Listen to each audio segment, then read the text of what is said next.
Hi everybody, అందరూ ఎలా ఉన్నారమ్మా? అందరూ బాగుండాలని కోరుకుంటూ మీ లక్ష్మిని మన పని పాట ప్రోగ్రాంకి స్వాగతం సుస్వాగతం.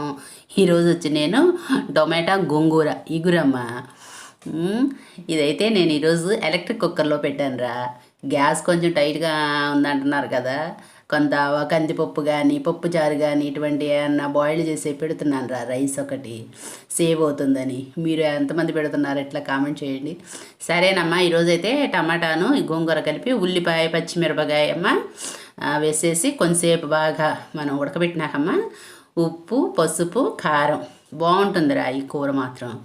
ఎప్పుడు పప్పులోనే కాకుండా అట్లా పసుపు ఉప్పు కారం వేసేసమ్మా మగ్గబెట్టి కొంచెం మెదిపేసుకుంటే సరిపోతుంది. చక్కగా మెదిపేసి నేనేం చేశానంటే వేరే స్టీల్ గిన్నెలో పెట్టుకున్నాను. ఇందులో మెదిపామనుకో గిన్నె ఏమవుతుందంటే మనకి కింద ఇది అవుతుంది కదా, పలచడి గిన్నెలు కదా, అందుకని స్టీల్ గిన్నెలో పెట్టుకొని పోపు పెట్టానమ్మా.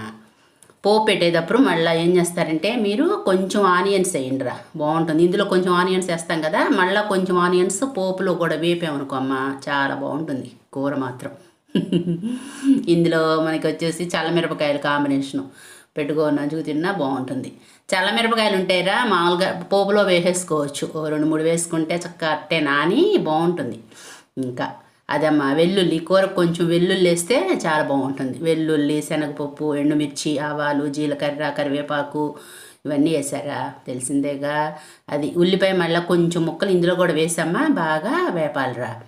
వేపినాక మనము ఇదేం చేశానంటే గిన్నెలోకి మార్చుకొని నేను చక్కగా అందులో పోపులో వేసినాకమ్మా మళ్ళీ 2 minutes మనం చక్కగా పొయ్యి మీద మళ్ళీ గరిటె పెట్టుకొని తిప్పుకుంటూ ఉండాలమ్మ 2 minutes ఆయిల్లో. కొంచెం ఆయిల్ పడుతుందమ్మ ఈ కర్రీకి, బాగుంటుంది అట్లానప్పుడే.